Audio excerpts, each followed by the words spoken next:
In this video, I'll try and help you choose which Korua Shapes board is going to be a good match for the riding you want to do. I've owned or ridden quite a few of the main ones: the Otto, Transition Finder, Dart, Pencil, Pin Tonic and Cafe Racer, as well as a couple of the Plus versions. There are some exceptions, which I'll mention later, but in general, the classic Korua Shapes boards, the ones with the white top sheet and the red bases, have the same ingredients. They have the same wood core, same base, wide widths, and most have the float camber profile, which is camber overall with a rocker nose. The main thing that you're choosing is the shape. All their boards hold a good edge for carving, and all the shape boards have nice float and powder.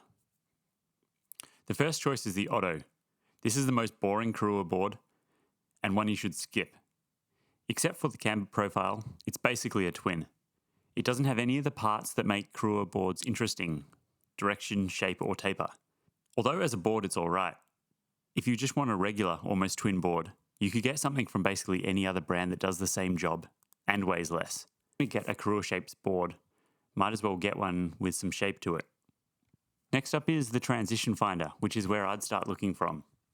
As far as the rest of the line goes, it doesn't have a crazy shape, but there is enough there that'll give you plenty to float on, carve, while still being pretty useful in regular and switch. I have older reviews of the Otto and Transition Finder on the channel, but the boards I reviewed back then were stiffer. Now that they're made in China rather than Poland, I find the flex is quite a bit softer. It just means that the new ones will feel a bit more playful. They'll be easier to flex and twist. There is a bit of an exception with the Cafe Racer. This one has a full camber profile, so no rocker on the nose, and is my favourite in the range. Though to me, the profile feels quite similar to the others. This is the one you'd choose if you want to focus on carving. It just wants to turn, and it still floats quite well in powder, but that's not its main purpose. The Dart has a pretty full-on shape, so if you want tons of float in deep snow, without having to ride a long length board, then this would be the choice. It has a pretty stiff tail, so get ready for it. The Pencil is the do-everything sort of option. Middle of the road, groomers, float in deep snow are all good. It comes in sizes from 138 up to 164, so there are options for everyone. If you don't really know what you should be looking at, start with the Pencil. It's a pretty safe bet. The Pin Tonic is along the same lines as the Pencil. It has a different tail, but when I'm riding, I felt like it really wanted to make wide, open, long turns. Don't be afraid to ride this one in a long length. It doesn't ride like a huge board. There is the new ASIM Apollo, but I haven't ridden that, so I can't comment on how it rides yet. Quite a few of these models have a Plus version, which have a black top sheet and black base.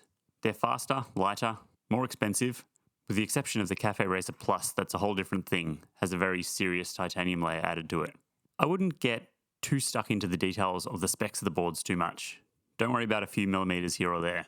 Realistically, you could just pick whichever one you think has the coolest looking shape, and you'll be able to carve and float on them all. The taper on almost all of them helps stop the wide widths from feeling sluggish for turning. One thing that would be definitely worth doing, and will help you get way more out of the boards, regardless of the model, is to start riding with a positive stance. It will completely change what they can do.